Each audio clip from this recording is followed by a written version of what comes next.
Hello, everyone, and welcome back to our channel, Doomed Productions. It has been quite a long time since we've posted a video or you've all heard anything from us. Hope everyone's doing well. Um, yeah, as many of you probably know, or maybe only a few of you know, last year we released a massive project of ours called Little Black Submarines. It's the biggest film we ever made, and after we made it, we've been tired, a little bit burnt out, a little bit exhausted of the whole process. So we kind of took a step back from YouTube at the end of last year, pretty much from September onwards. And then that kind of pause just kind of continued on through 2025. And we also released Zach's feature film. That was part of the reason. We made another feature film called Coalescence, which finally got released. So we were busy working on that, and we're working on all these other projects and all that sort of thing. And so as a result, YouTube just kind of fell to the wayside. We put it on the back burner. And so yeah, it's been a while since we've made a video. And yeah, I think hopefully everyone's seen it by now. Last week we released a teaser, really more of an announcement preview for our next feature film that we're going to be releasing this year in October. It's called Happy Halloween. It's going to be a really fun movie. We've been working on it since April-ish of this year, a little bit before. It's an improv feature film that we made with Ghoul Capone Pictures, who we collaborated with on Pizza House last year. And we thought, hey, it's time to make another Halloween movie. Let's do another improv feature with Ghoul Capone and put this fun thing together. And so yeah, we've just been busy um, on our personal lives, making projects and everything. And so, going into Halloween in October, when we're gonna have our new feature film out, we thought it'd be nice to kind of rejuvenate the channel a little bit. We disappeared for quite a while, so we thought, hey, let's get back on YouTube and check in with folks. Hope everyone's doing well.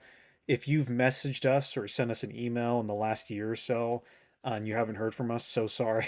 Again, we've been kind of AWOL, taking a little break from Doom Productions, really. But we're back, and yeah, hopefully the weekly videos are going to be coming every single week now. And yeah, last week we released a announcement teaser for our new film, and I thought for this week, doing kind of a more talky, not vlog kind of video, but a little more of a, how do you say it, just me rambling, Jordan rambling kind of video. If you all are interested in that, just to kind of, I don't know, check in with things and pose a question. Recently, earlier this year, Zach and Ethan and I, we went on a little writer's retreat. This wasn't like a official paid, I don't know. This wasn't like, it was a personal doomed thing that we put together. Ethan's family has a beach house at the coast. And so Zach, and we got in a car. We went out to the coast for the weekend. We spent the whole time writing, bouncing ideas off each other. Nothing so much doomed productions related, but more personal projects related. Okay. We're flipping a cork tile to figure out what we're gonna watch. We have Inland Empire and the extended edition of Ghost Rider.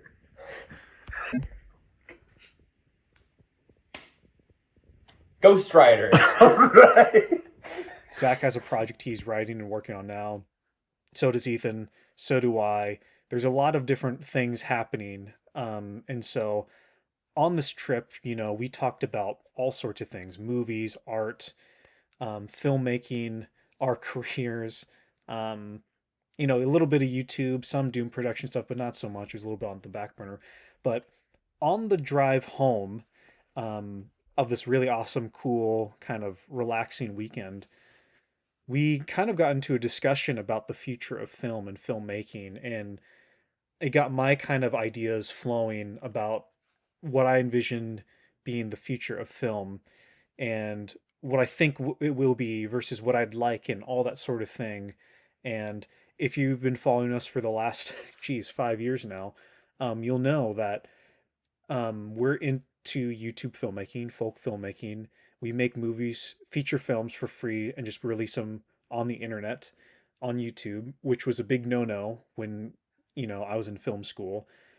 5 years later, it's a little more accepted. We're seeing a lot more of that sort of thing now, which is really cool. And it's we're at an interesting crossroads, it feels like, in terms of what is going to be the future of film. What's everything going to be like? What will become of Hollywood? What will become of our movies and that sort of thing? And so I guess I wanted to share with you all what I shared with Ethan and Zach on the car ride, about what I envision the future film could be. So I'll preface this by saying that this is all my opinion. I'm not an expert on sociology or economics or the film industry, really. I'm just someone with who likes movies, and I don't know, talking about what the future film could be, have in store for people, and particularly independent filmmakers. Um, that really interested me, and I think, I don't know. I don't want to say this is a prediction that'll become true, but like it feels somewhat tangible. And I don't know, maybe you disagree, maybe you agree, but I'd love to hear your opinions in the comments down below. But so what I told Ethan and Zach was what I felt, I don't know, that inkling that I felt about the future of film and cinema. I felt like in the future, I think Hollywood won't be around as much. Not to say that they are non existent, but they're not really going to be making a lot of new movies. Um, George Lucas and Steven Spielberg, I think James Cameron have talked about how, you know, the movie business right now is kind of set up to fail because all that exists right now is 250 million dollar movies. There's not a lot of middle movies, smaller in scale, like 30 to 60 million dollars. And there's no kind of the um the diversity in terms of the film budgets that are being made. It's just kind of non-existent. Everything is really big, and when everything is predicated on that, it's kind of set up to fail. So they envision that Hollywood is going to crash and the whole system is going to, well, maybe they didn't say all that. Maybe that's me reading into it a little bit too much, but I think if George Lucas and Spielberg and James Cameron, I mean, quote, I could be totally wrong about those quotes, but I think they said something like that. But if those guys think that's what's going to happen with Hollywood, I'm guessing it's going to happen because those guys are pretty smart and they know the industry pretty well from a business side of things and film side of things. So I think what's going to happen is Hollywood is going to stop making big motion pictures. And so then the question you'd ask yourself is, well, what's going to happen to all those Regal movie chains? What's going to happen to Cinemark and AMC and all those theaters across the country? Well, I don't think they will, release new movies necessarily. I mean, they might, but I think primarily what those theaters are going to be, those chain theaters, is going to be re-releasing old movies. They're going to re-release, Wizard of Oz. They're going to re-release Star Wars. They're going to re-release, The Fugitive. They're going to re-release Speed and John Wick and Lord of the Rings. Already there's a lot of, Fathom events kind of things. There's Studio Ghibli festivals around the, year round. It's a pretty normal thing, I feel like, for these re-releases of old movies to happen. I mean, just this last year, or I guess this year, we had Revenge of the Sith and Pride and Prejudice were released in theaters, and that was kind of a big cultural event, or at least it felt like in the spheres that I hang out with. Um, and so I feel like that's going to be the standard of when you go to the movies to watch a film, you're going to go see an old movie because as much as I would love or not love, as much as, I feel like I should say that streaming and YouTube is the future of film, which to an extent it is. I feel like there's just something about the communal experience of sitting in the dark with strangers and dreaming up this world together in this movie and watching it. There's something that humans are just inherently drawn to, those communal experiences. So I don't think that's ever going to go away. It's the same thing with music. I can't remember which rock star said it, but someone was saying, or someone had asked this rock star, um, you know, how does a new band make it these days? And they said, at the end of the day, the most important thing to do is just to get in on stage and play in front of people. And I think movies are the same way. You know, streaming is a really cool thing. It's a really convenient thing, and I like it, but it has its pitfalls. And one of those pitfalls is think to yourself, is there a big director, well-known director who's become known from streaming, who's become known from making a Netflix film or a series or anything like that? I mean, you could argue the Duffer Brothers, but they haven't really. I don't think they've made too many movies. They've just made Stranger Things, and that's cool and everything, and there's nothing wrong with that. But in terms of the how the industry works, I mean, there people are not discovering new filmmakers through streaming services these days. They're still going to the theater to discover them, and so the movie theater experience is never going to go away. And I think a lot of those big chains are going to survive by re-releasing old movies, or studios will release old movies through those chains and that sort of thing. Now, what happens to all the filmmakers? What happens to the people who want to make more movies? Well, what I think it's going to be is a lot smaller, more independent, segmented version of the film industry that we already have. So, to kind of illustrate this, I think what's going to happen is filmmakers around the country, around the world probably, they are going to release, they're still going to make movies. And they're going to make, and if nothing's going to stop these people, right? If you're watching this channel, you're probably a filmmaker who likes movies or someone who's interested in filmmaking. And I think those people are never going to go away. There's always going to be filmmakers, just as like there's always going to be painters, there's always going to be artists, there's always going to be musicians. That's just something that humans like to do. But I think it's going to be way more democratized, even more so than it is now. I mean, it's incredibly democratized now, but I think the business side of things is going to be a little more fit in line with that, I think.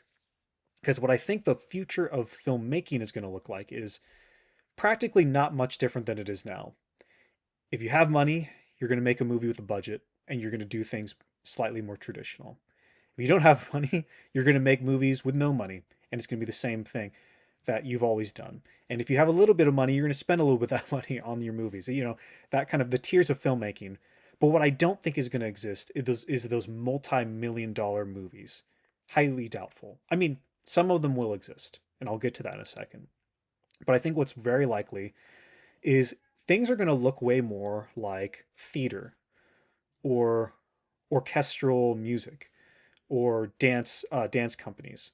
Every single city, I shouldn't say every city, most cities in the country, or a lot of them anyways, a lot of the big ones, they all have theater companies in those cities. They have dance companies. They have orchestras. They have groups of people who get together and make art. And a couple times a year in my city, the Oregon Ballet Theater does, I think they do 4 different ballets a year. And people who are into ballet go down to the Keller Auditorium and they watch those performances. I just saw Giselle this year, and I saw when they did Hansel and Gretel last year. And I've seen a bunch of their performances because I like watching dances. There's theater companies in my city. I'm not really into theater that much, but I've been to several shows. A lot of them have been just local, put on by either students, put on by small theater companies who make a decent amount of money to put on these shows.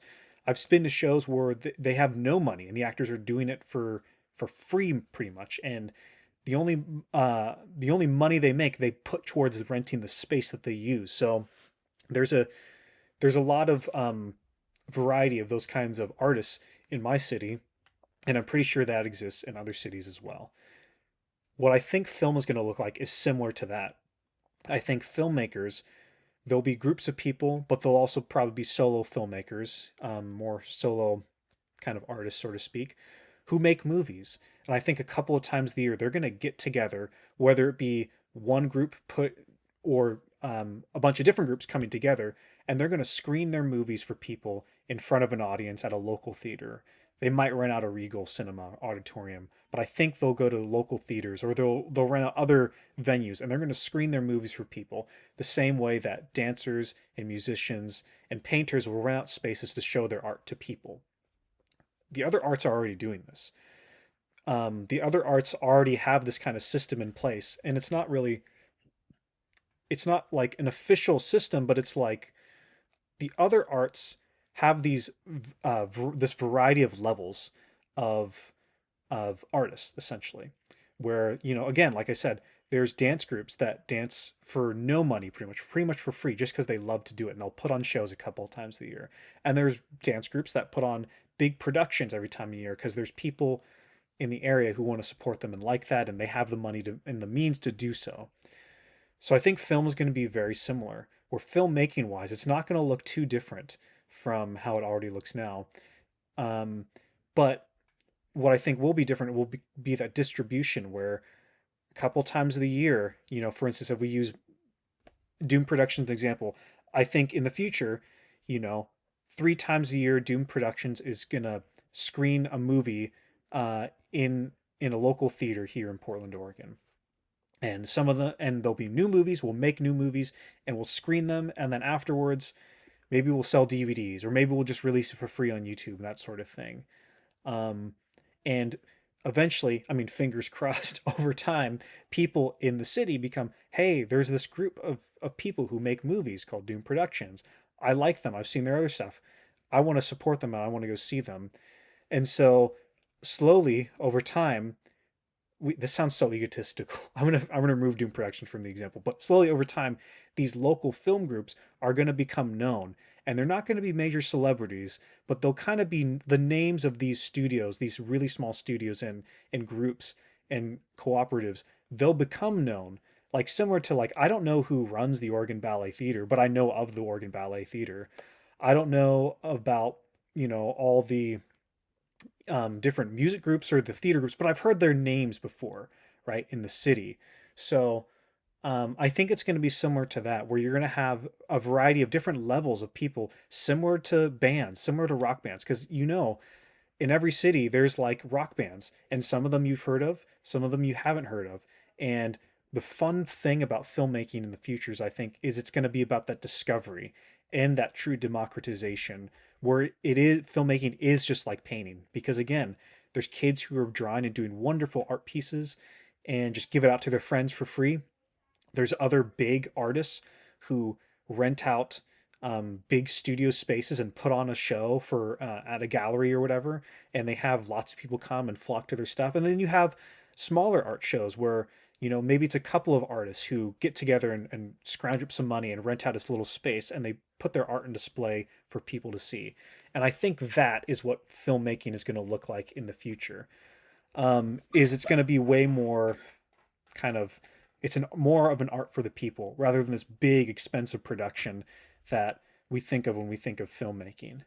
And speaking of big expensive productions, I think what's going to happen is, I said Hollywood is not going to be making a lot of new movies, and it's probably, I don't know, I think that's going to happen.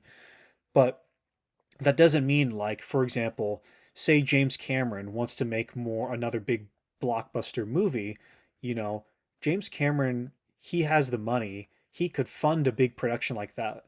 And when these old remnants of Hollywood, these old titans of Hollywood who want to make a movie and want to make a big spectacle to share with the world, I think what they're going to do is they're going to take it, they're going to go make the movie because they have the money, or they can get the money from the banks, that sort of thing. And they're going to release it by touring it around the world. And it's going to be more like a show. It'll be like Cirque du Soleil or like Broadway when Broadway comes to town. Again, my city, we have lots of local theater companies and productions that go on year round. Um, but Broadway always passes through here with all their shows. They go play at the Keller Auditorium, and they perform their, whether it's The Lion King or whatever. I'm really not into the theater world. I don't know what I'm talking about, but you know what I mean. There's Broadway shows that tour across the country when they do come out. And I think something similar like that will happen with movies, when there are these big multi-million dollar productions that are funded by just a small amount of people who had old Hollywood money, right?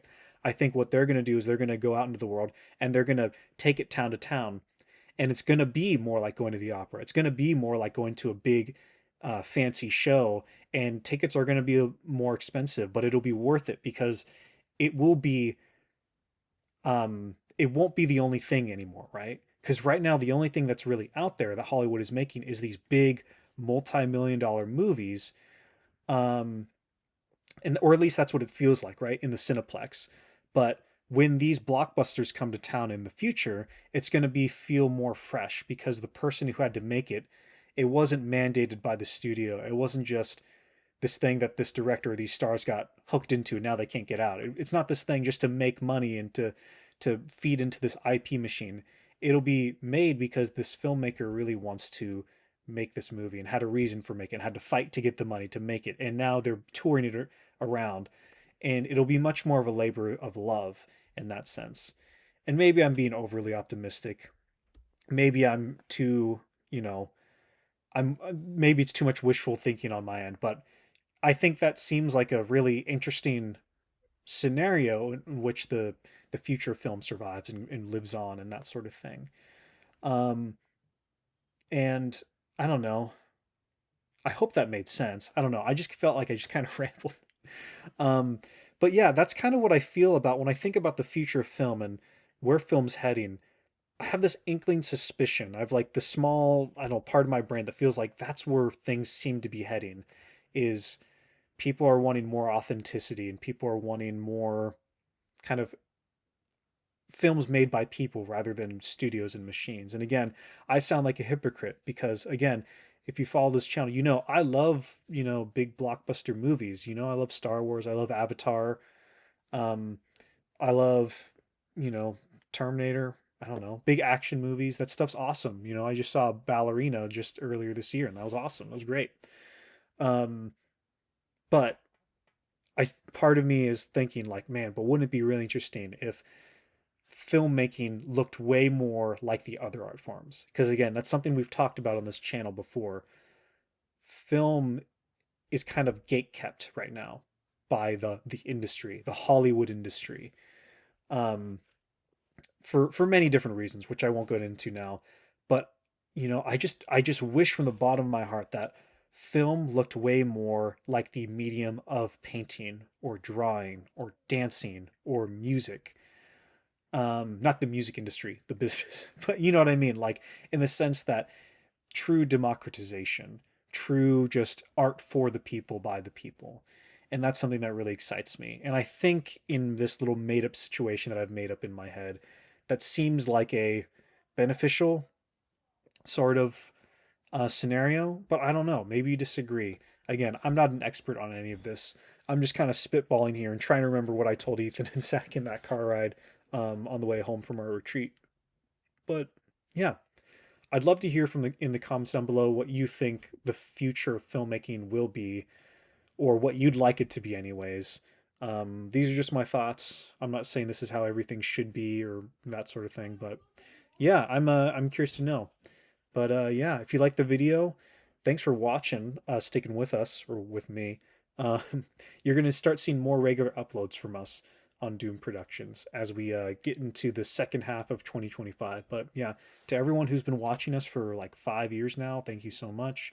Um, and yeah, if you have time, check out some of our movies on our channel. And yeah, have a good week.